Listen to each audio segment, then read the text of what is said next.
عارف إنك دلوقتي ممكن تكون في مكان صعب زي اللي كان بيحصل معايا، والحياة كأنها وقفت، مش كده؟ لو كنت بتسمعني دلوقتي أنا فاهمك كويس جدا، فاهم ازاي الألم ده بيقعد في قلبك ويخليك مش عارف تبدأ منين أو ازاي ده حصل أو ايه اللي حصل. النهاردة هنتكلم عن ازاي تتعامل مع اللحظة دي ومتسيبش نفسك تتسحب لورا. أول حاجة عايزك تعرفها أنت مش لوحدك، مفيش راجل في الدنيا ممرش بلحظة زي دي. الناس اللي نجحت في حياتها مش عشان ممروش بتجارب صعبة، لكن عشان عرفوا يتعاملوا معاها ازاي. من هنا عشان اقولك انت مش ضعيف لو حاسس بزعل، امال المشاعر دي بتعمل ايه؟ ولا عيب على فكرة لو الدنيا مش بتمشي زي ما انت عايز. الفكرة مش في الألم، الفكرة ازاي بتستخدمه. هل هتقعد في ركن كده وتفضل مكتئب بقى وزعلان؟ كلنا بنمر بمواقف زي دي. المهم انك ما تسيبش الفرصة دي تضيع منك. الجزء التاني، طب ازاي هتبني نفسك بعد الفراق؟ مش هقولك انك لازم تبقى قوي فورا او تتجاهل المشاعر دي، عشان ده اصلا مش حقيقي ولا واقعي. في وقت لازم تعيش فيه مشاعرك، بس ده مش معناه انك تفضل عايش فيه للأبد. لازم تفهم ان التغيير بيبدأ من جواك، ان الله لا يغير ما بقوم حتى يغيروا ما بأنفسهم. فكر كده معايا، انت مين في العلاقة دي؟ انت مش محتاج حد يحدد قيمتك، واللي حصل مش معناه انك اقل او انك فشلت في الحياة. انا هنا مش عشان اقولك كلام تنمية بشرية. الحياة بتعلمك ان كل حاجة هي فرصة، اللحظة دي هي فرصة ليك عشان تبني نفسك من تاني، ما تضيعهاش من ايدك. لو انت مش حاسس بالتحسن دلوقتي ده طبيعي، مفيش مشكلة، لكن خليني اقول لك على حاجة. متفضلش في مكانك، اتحرك، موف اون، حتى لو خطوة صغيرة. انا عارف ان الموضوع مش سهل، لكن ده اللي هيفرق معاك في النهاية. صدقني النجاح بيجي بعد ما تمر بتجارب وحشة. الجزء التالت، ازاي تخرج من دايرة الألم دي. اللحظة دي كده كده هتخلص، لكن مش تخلص إلا لما انت تقرر إن هي تخلص. في أوقات بتفضل تقعد في دواير بتلوم نفسك وبتسأل ليه حصل كده ومفيش حاجة أقدر أعملها. خليني أقول لك حاجة، اللي حصل حصل، الماضي مش هيرجع. انت ما عندكش قوة خارقة، وأصلا الرجوع بالزمن مش فكرة حلوة خالص. انت لازم تطلع من اللي انت فيه ده عشان تشوف اللي جاي. انت لما تمسك بالماضي مش هتشوف المستقبل. انت لسه قدامك حاجة كبيرة عشان تعيشها بالطريقة اللي انت عايزها. في بعض اللحظات ممكن تكون حاسس ان مفيش حاجة هتساعدك تخرج من دايرة الألم دي، بس صدقني انت مش في دوامة، مفيش منها خروج. انت لسه عندك القدرة انك تبدأ تخلق حياتك الجديدة. الحياة مش هتقف عشانك، مفيش حد مهتم انت بتحس بيه اصلا. لو انت وقفت هتبقى في نفس المكان، هتفضل فيه، مش هتعرف تتحرك منه، وهتضيع حياتك على الفاضي، وهتخلص بسرعة حتى لو هي بتمشي بطيء. قول لي كده، اخر 5 سنين عدوا ازاي؟ الزمن بيجي، انت محتاج انك تلحقه.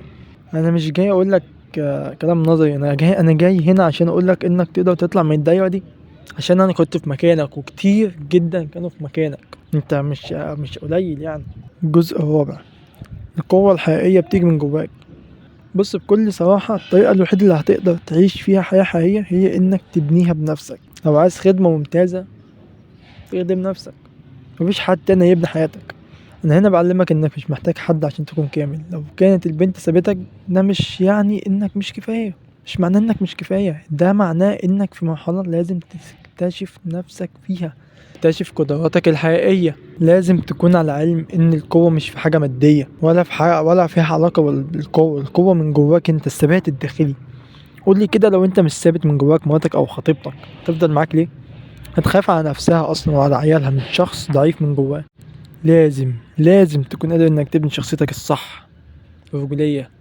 انا عملت لك فيديو عن ازاي تكون الفا، وهعمل لك فيديو تاني عن ازاي تقوي شخصيتك. خش على الجزء الخامس، تحرك للامام، موف اون. انت مش بحاجة لحد عشان تكون افضل او اقوى. الحياة مش عادلة لكل الناس. الحياة هتحطك في مواقف، وازاي انت هتتغلب على المواقف دي وتحقق اهدافك بقى ايا كانت. عارف انك دلوقتي مش في احسن حالاتك، لكن خطوة بخطوة ابدأ من مكانك وامشي للقدام، امشي لقدام مهما كانت الخطوة صغيرة. وانا هنا عشان اقولك انك اقوى من اللي انت بتحس بيه اصلا دلوقتي. تحس دي اصلا يعني مش هي. عقلك بس عايز يفضل في المكان اللي هو مستريح فيه ده. المكان ده هو مش عارف، انت عارف مصلحتك. عقلك بس عايز يخليك مستريح. ليها خطوة بخطوة، ابدأ من مكانك وامشي لقدام مهما كانت الخطوة صغيرة. الموضوع مش بس في البنت، الموضوع فيك انت مش مضطر تشيل هم او تعيش في الماضي. الايام هتعدي واللحظات دي هتكون مجرد ذكريات اصلا. الجزء السادس، اهم جزء، عقلية الوفا. الحياة مليانة فرص، عايزك تفهم حاجة مهمة جدا، الحياة مش بتتوقف على شخص معين أو علاقة معينة. يمكن دلوقتي انت حاسس ان اللي خسرته ملوش تعويض، لكن خليني اقول لك حاجة، الدنيا مليانة فرص ومليانة ناس ومليانة اختيارات. لما تركز على فكرة انك مش هتلاقي حد تاني او ان حياتك مش هتكون زي الاول، انت كده بتحكم على نفسك بالسجن في الماضي. لكن لو غيرت طريقة التفكير دي وبدأت تشوف الدنيا بنظرة الوفرة، حياتك كلها هتتغير. انت بس في دايرة صغيرة مش لاقي بنات احسن منها، او قيمتك كراجل هي جابت لك البنت دي. تفتكر انت لو طورت من جسمك ومن فلوسك ومن مكانتك هتلاقي واحد زيها؟ لو اجابتك كانت هيبقى فيها جزء من الصح، لكن الاجابة الصح هي انك هتلاقي احسن منها بكتير قوي، كتير قوي. انت بس في مكان صغير، انما لو طلعت من مكانك هتلاقي فرص اكتر. لازم تفهم ده. طب ازاي تطبق عقلية الوفرة دي؟ اول حاجة، ركز على اللي عندك مش اللي انت فقدته. دايما فكر في النعم اللي عندك بدل ما تركز على الحاجة اللي انت فقدتها. انت عندك قدرات، عندك صحة، عندك وقت، عندك حرية انك تبدأ من جديد. لما تركز على اللي عندك هتلاقي انك احسن بكتير من اللي انت كنت فاكره. كل يوم اكتب 3 حاجات انت ممتن ليها في حياتك مثلا. ممكن تكون حاجات صغيرة زي انك صحيت النهاردة بصحة كويسة، او انك حققت انجاز بسيط. 2، افتح نفسك لفرص جديدة. لما تعيش بعقلية الوفرة تبدأ تشوف الفرص في كل مكان. مفيش حاجة اسمها شخص واحد بس مناسب ليك، ولا ان حياتك تعتمد على علاقة واحدة. الحياة مليانة ناس وأماكن وأهداف جديدة تستحق وقتك وطاقتك أكتر من حتة بنت. جرب حاجة جديدة، ممارسة هواية أنت بتحبها، إنك تروح لجيم، تروح تتعلم سواقة العربية مثلا يا أخي، أو حتى اللي أنت تعرف تسافر. لو عارف تسافر لمكان مثلا أنت من القاهرة تروح اسكندرية، ده هيفيدك. ده هيخليك تشوف جوانب جديدة من حياتك. هتشوف بنات أحسن منها، شخصيتهم أحسن منها، شكلها أحسن منها، عقلهم أحسن منها، كل حاجة أحسن أحسن أحسن. تالت حاجة، يبني نفسك عشان تكون في موقف أحسن. عقلية الوفرة بتبدأ لما تحس إنك مش محتاج تعتمد على حد. لما تكون قوي ومستقل هتلاقي إنك قادر على التعامل مع أي خسارة وتحدي في حياتك. أنت لو مش عارف تعيش لوحدك مش هتعرف تعيش مع شخص تاني. مش هتستحمل إن هو يبعد يوم أو 6 ساعات حتى، تحس إن في حاجة غلط. استثمر وقتك في مهارات تانية جديدة يا عم، زي إدارة المال، تطوير شخصيتك، أو حتى بناء مصادر دخل إضافية مع اللي أنا لسه قايله من شوية ده. كل ده هيخليك جاهز لأي فرصة تيجي في حياتك. هتكون ريدي ليها، هتخش فيها، هتدوس فيها. 4، خليك إيجابي تجاه المستقبل. عقلية الوفا بتقولك إن اللي جاي أحسن من اللي فات. مفيش حاجة اسمها خلاص الدنيا انتهت، دايما في فرصة لبداية حياة جديدة وأفضل. لكل نهاية بداية. حط رؤية واضحة، خطط لمستقبلك بكل وضوح. خطط يا عم للأسبوع الجاي، اكتب اللي نفسك تحققه خلال السنة دي، وابدأ تخطط ليه بخطوات حتى صغيرة. ده هيخليك مركز على المستقبل، ده هيخليك تحسن من نفسك. مفيش بنت او شخص عايز يفضل واحد في مكانه ما بيعملش اي حاجه غير لو يسكرول على التيك توك او الانستا، او يفضل بقى يقرا بوستات على الفيس. انت كده ما بتعملش اي حاجه، انت واقف مكانك. انت بتشوف الناس، انت بتتفرج على الناس بتعمل اللي انت عن نفسك تعمله. افتكر دايما انت مش محبوس في الماضي الا لو اخترت تكون محبوس في الماضي. انا هنا بعلمك انك تقدر تبدا من جديد، وان الحياه مليانه فرص كتيره مستنياك، بس انت لازم تفتح عينك ليها. ما تقفلش على نفسك باب الوفا عشان تجربة واحدة بس. افتح باب جديد وادخل الحياة من أوسع بوابها يا أخي. لو لسه مشاعرك ضغط عليك أقولك كام حاجة ممكن تفيدك. تقبل مشاعرك زي ما هي. لو كنت زعلان ما تحاولش تكتب المشاعر دي دلوقتي. افتكر انك مش غلطان، انك حاسس بالألم ده. المشاعر دي جزء طبيعي من التجربة الإنسانية. ما تحاولش تقاومها، ما تقاومهاش، تعامل معاها. هي اللي تخليك أحسن. خليك صريح مع نفسك، ما تكدبش على نفسك. حس بالوجع، عيش بالوجع، بس ما تخليش ده يتحكم فيك لفترة طويلة يعني. لما تعيش الوجع ده خصص وقت انك تكتبه، خليه قدامك. اكتب كل اللي انت بتفكر فيه، اكتب كل اللي انت بتفكر فيه اللي انت حاسه، خليه قدامك. شوف الدنيا بصورة اوضح، تشوف مشاعرك بصورة اوضح. هتلاقي بتخف من الضغط النفسي شوية. حاول تشوف موقفك من منظور مختلف. هل في حاجة دي اتعلمتها مثلا سواء عن نفسك او عن الحياة او عن العلاقات؟ 2، تحديد اهداف واضحة.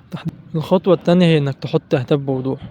بعد ما تمر بالمشاعر يبدأ دورك في بناء حياتك بشكل جديد. الهدف مش بس انك تتجوز الفراق ده ازاي، الهدف هو انك تطور نفسك بشكل عملي. حط اهداف قصيرة زي تحسين صحتك، انك تتعلم حاجة جديدة، تحط هدف مهنة وانت شغلانة عايز تحقق تارجت تحققه. بعدها حط اهداف طويلة مثلا يعني زي بناء مستقبلك، تطوير مهاراتك في حاجات انت بتحبها، حاجة عايز تتعلمها، تحقيق استقلالك المالي يا اخي. قسم الاهداف الكبيرة دي لخطوات صغيرة اللي هي صعبة قوي يعني عليك عشان تكون سهلة التحقيق وتخليك دايما على المسار الصح. وقبل ما تعمل حاجة اسأل نفسك كده سؤال: هل اللي انا هعمله ده هيقربني اللي انا عايزه، ولا هيبعدني، ولا هيخليني اقف مكاني؟ 3. الاعتناء بنفسك جسديا ونفسيا. متستهونش بصحتك الجسدية والنفسية. لما تكون في حالة صعبة كتير من الرجالة بيعملوا جسمهم وعقلهم.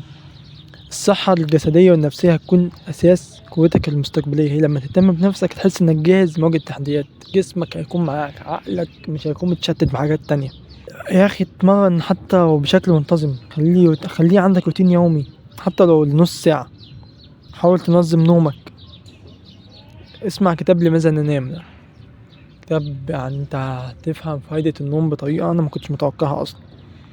الراحة الكويسة هتخليك اكتر قدرة على التفكير واتخاذ القرارات السليمة. لو بدأت تمشي على الخطوات دي هتبدأ تشوف تغيرات حقيقية في حياتك. الفكرة مش في انك تركز على الماضي، الفكرة انك تبدأ تنمي مهاراتك وتتطور خطوة بخطوة. انا هنا مش عشان اقولك ان اللي حصل مش مهم، بالعكس انا هنا عشان اقولك ان اللي حصل كان جزء من رحلة اكبر، رحلتك لنسخة افضل من نفسك. لو اتعلمت تفكر بعقلية الوفرة دي هتكتشف انك كنت مركز على نقطة صغيرة جدا في حياتك، في حين ان الصورة الكبيرة مليانة الوان وفرص. لو انت لسه متابعني لغاية دلوقتي لانك اللي مش لوحدك في ده، وانا فاهمك. خليني اقول لك حاجة من القلب: المستقبل بتاعك ملك ليك، وانت تقدر تبني حياتك بالطريقة اللي انت تحبها. وفي النهاية لو الفيديو ده لو فادك فعلا ياريت تعمل لايك واشتراك وتفعيل زر الجرس ليصلك كل جديد. ولو شايف ان ممكن حد يستفيد من الفيديو ياريت تعمله شير. لو في حاجة انت عايز تضيفها، تجربة مثلا مريت بيها او حل المشكلة دي، وانت رأيك عن الفيديو ياريت تكتبلي في التعليقات. والسلام عليكم ورحمة الله وبركاته.